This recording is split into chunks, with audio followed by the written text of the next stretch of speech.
Итак, Валентина Лисица родилась в Киеве. Начала играть на фортепиано в 3 года, в 4 дала первый сольный концерт. Меня, собственно, на волну успеха подняли в 2012 году. И меня начали рекламировать очень усиленно, хотя я жила уже с 92 года в Америке. Обо мне вот с таким акцентом писали «украинская звезда». Хотя ничего общего с Украиной не имела. Я не могла То есть вы не понять. считаете город Киев украинским? Нет. В современном понимании? Да, то есть Украина это не была. Мы уехали из этой страны. Наша страна это был СССР, а какая это Украина, это то вот странное государство, которое взяло наш советский паспорт на вывозе и поставило такую ляпку жирную, написало «властность Украины». Сегодня впервые выйду на сцену в филармонии, играть опять для дончан, это для меня всегда радость, но сегодня вдвойне или даже в 10 раз, в 100, вот у меня просто даже от волнения дрожат руки, такое ощущение вот невероятное. Концертов я играю тысячи, но такое событие раз в жизни, потому что я сегодня официально стала гражданкой, я стала частичкой народа Донбасса, Донецкой Народной Республики. Дорогие мои дончане, позвольте мне поздравить вас с сегодняшним днем, со знаменательной датой, с днем открытия года русской культуры на Донбассе. Значение культуры сейчас трудно переоценить. Мы все живем тревогами, волнением за завтрашний день, что произойдет. Только историки скажут, началась ли уже Третья мировая война в виртуальном режиме. Но, безусловно, то, что война это идет не только за территории, но и за нашу культуру, за нашу историю, за памятники, за язык, за то, что мы сможем передать нашим детям, детям наших детей. Из нас хотят сделать человека-потребителя, хотят, чтобы мы забыли свои корни, забыли свою культуру. А для нас это выбор между бессмертием или беспамятством. Потом, естественно, мне вот как гости ДНР, мне провели экскурсию, меня спросили, хочу ли я поехать в 9-этажку возле аэропорта. Я сказала, что хочу, конечно. Меня отвезли, мы погоняли чаи с Гиви, он мне отрезал свой шеврон таким огромным ножом. Я просила, ну, как все девчонки, ну, были влюблены, просто даже фотографии. Я так стояла рядом с ним и дрожала, и вот мы сфотографировались возле танка.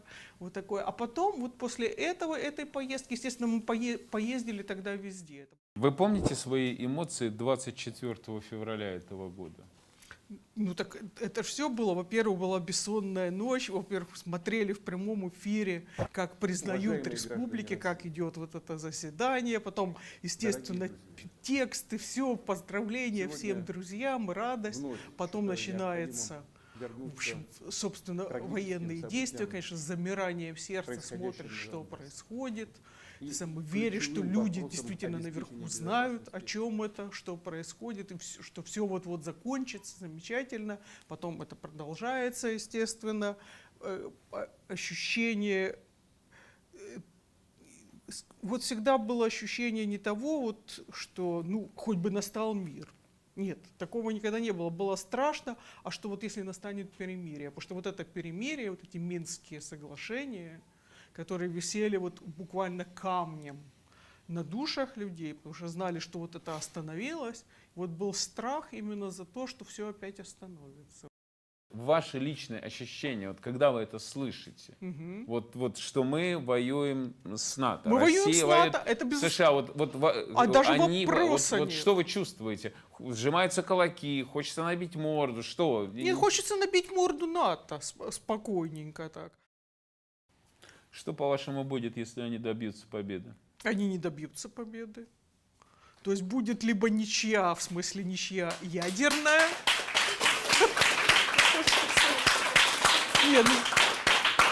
Ну это вопрос, на который только один ответ. То есть если это ничья ядерная. Это когда вот посыпятся ядерные бомбы, когда все взаимно уничтожатся.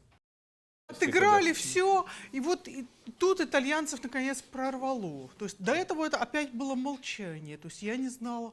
И вот о чем был разговор такой, ну я играл на площади, меня спросили, ну как ты чувствуешь себя на площади, конечно тяжело играть на открытой площадке, особенно, я говорю, было смешно, что когда играло что-то очень тихое, красивое Шопена, вот прибежали собаки, целая собачья свадьба, они начали там лаять, драться. Ну что сделать?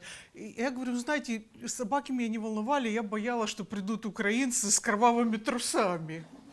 Вот, все, тут они пошли. А говорят, а вы знаете, они звонили и угрожали, и писали. Они писали нам, и они написали мэру города. В мэрию потребовали отменить это. И мэр ответил им коротко. По-итальянски это очень красиво. Я не знаю, можно ли это сказать. Вафанкула, она им сказала, да. Это значит, вот это такое красивое итальянское слово, это несколько слов, которые слиты в одно. Это означает, иди, поимей себя в задницу.